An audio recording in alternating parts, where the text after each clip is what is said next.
You are now entering Clearview, Illinois. The name of tonight's tale is Harmony Burger. There are inexplicable moments in life. I myself have had two. Both times were of a similar nature. The first happened to me when I was 18.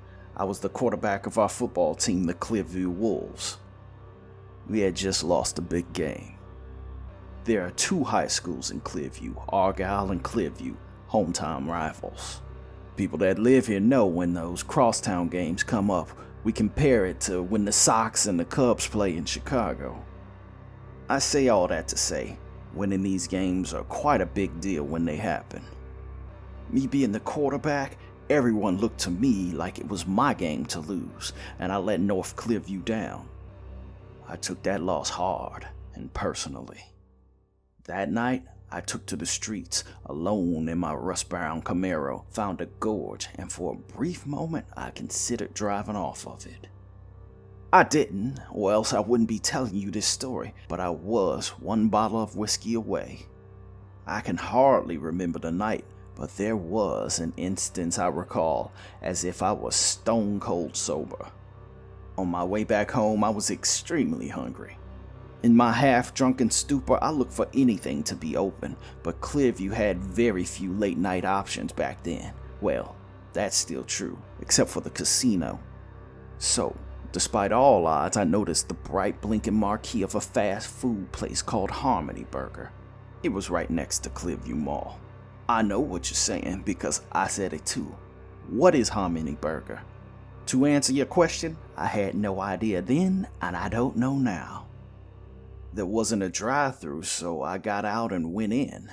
Though I was pretty drunk, I remember the aesthetic as clear as if I were looking at it now. It had a heavenly motif. There were white pillars, white floors, even the garbage cans were white. I was the only customer there, yet the place was fully staffed. Everyone there was wearing all white, pristine white. They were all walks of life. The fact that they were that unironically enthusiastic this early in the morning felt unauthentic. I stared at the menu slack-jawed, even though there were only 5 food items on it. One burger said death, another life, with purgatory, bliss, and acceptance to fill out the rest.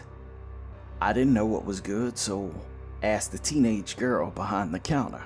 She smiled and said, "They're all good, but it's company policy not to make a suggestion for you."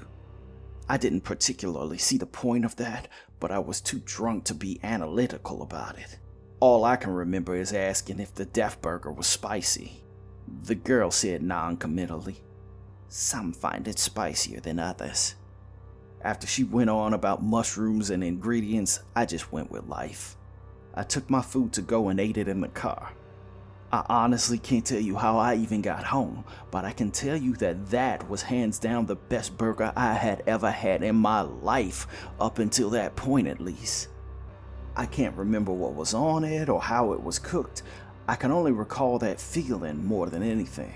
I remember telling all my friends about this place. Next weekend, me and a few of my boys rode by to get a burger because I couldn't shut up about it. It seemed to take forever for us to find this place, but when we did, it was an empty storefront. There was no sign in front, the grass wasn't tended, it was a ghost town. I remember losing a bet to my buddy Pete that the place wasn't there, and we didn't have a fast food joint by that name. I was drunk that night, so maybe I somehow drove a few towns over, I wasn't sure. Back then, there was no internet to instantly confirm or deny something. So if you didn't know someone who knew, or find it in the phone book, that was, as they said, that. The second inexplicable moment I had was after my divorce. Jean and I didn't have a fight. No, if we had a fight, maybe I would have had hope that it wasn't over. We, or more so she, was calm and matter-of-fact in a way that told me it was over. She had divorce papers sitting there on the dining room table. She laid out how she felt with the cold calculation of a sniper. No room for misunderstanding or debate. She just pulled the trigger. It didn't feel right staying at the house after that vicious kill blow. I wandered like a ghost because she in essence killed me. I looked for a place to pick up the pieces of my broken life. There, I saw it again. Harmony Burger shone bright in the same abandoned restaurant area I had seen it before. It stood out so starkly that if you told me the walls were backlit, I would have believed you. I was drawn there by compulsion, even if the logic side of my mind was extremely curious. In this instance, aside from the nectar of despair I sipped, I was sober as a judge. There was no room for bottle-induced doubt this time. I got out of my car and went in the same as I did last time, and just like last time, it was pristine, angelic even. I couldn't confirm it because of the state I was in the first time I had been here, but I could swear I saw the same people working there, maybe with a few more new additions. It felt as if it were frozen in time. I stepped up to the altar to order, and not only was it the same menu, it was the same girl there. It couldn't be the same girl. I know it couldn't because that was 15 years ago and she was still a teenager. "How long have you been at this location?" I said, deciding to ask questions a sober man might. "I'm not sure, sir. Feels like a long time. What would you like to order?" I didn't know. There was still life, death, purgatory, bliss, and acceptance. I had life last time, but I wasn't sure I wanted that the second time. "Are you gonna be open tomorrow? The last time I came in was 15 years ago, and the next night it was gone," I said. "I don't know what to say, sir. We have been here for quite a while. So what is it you want?" she said, not rudely, but assertively, as if she didn't want to answer these questions. "What do you recommend?" I asked. The girl leaned in with a look of conspiracy. "Normally, it's against policy to give recommendations, but I think you could use a bit more bliss in your life," said the young girl. "I'll have that then," I said. It didn't take but a minute before they produced my food. Instead of eating this on the go in my car, I opted to sit in the restaurant. I thought maybe I'd stick around just to see if any other customers than me showed up. There was a David Lynchian quality to this place that I had and have a hard time to explain. When I was young, drunk, and it was my first time here, I didn't think or wonder about those things. Once I took a bite into that heavenly burger, I literally forgot every problem I had. I was as carefree as a child, no bills or obligation, no tearful doubts or regrets, and wondering why the woman I loved most in the world no longer loved me. Each bite created its own instance in time and space, worthy of being contemplated and savored. Things faded to a blissful white, and I woke in my car. Looking at the structure where the Harmony Burger was an abandoned restaurant. There were no signs that anything had ever been there to begin with.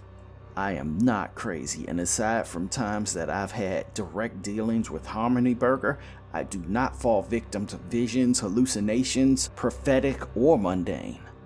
I dedicated my time to figuring out what was so special about that spot. After the divorce, I needed a distraction, and this served well as one. All I could ever manage to find was that the space was slated to be a fast food place, but on numerous occasions, things fell through. As the years sailed by, it became more of a passing hobby than a burning obsession, and in all the investigation and delving into city politics, I found I had a knack for understanding and navigating bureaucracy. I became a local alderman, and I ran quite a heated race to become mayor of Clearview. Despite the influence of the Clearview family's deep entrenchment in all things political or financial, I was so close to winning, the vote needed several recounts. If I was a betting man, I'd hazard a guess and say I did win, and the Clearviews altered the outcome, but I won't say that. I lost. Driving home on the day that should have been one of my greatest triumphs, what did I see if not Harmony Burger? I'm currently in the midst of my third most inexplicable moment in life. Every time I'm at my lowest, Harmony Burger appears as if it was and always had been. I sit in my car theory crafting what I might do or say when I go in. If it wasn't for me attempting to discover the source of what I now consider a magical anomaly, I wouldn't have had the life that I've had. I'm not quite sure if I should go in and thank them over attempting to grill them for information. A part of me wonders if I should go in at all. Perhaps this was just a mystery that should go unsolved. I know for damn sure I can't do that. I take out my phone and snap pictures so at least I'll have a record of what I'm seeing. The surrounding mall, like all malls, was on life support and now looked as abandoned as Harmony Burger when it was inactive. I approached the glowing white walls of this hauntingly beautiful magical place. When the doors part, the players were all the same. Now, 25 years later, no one aged a day. The young black girl said to me like she always did, "What would you like to order, sir?" "Do you remember me?" I asked. The girl gave me a quick once-over, but didn't hesitate. "You do look familiar, sir. What would you like to order?"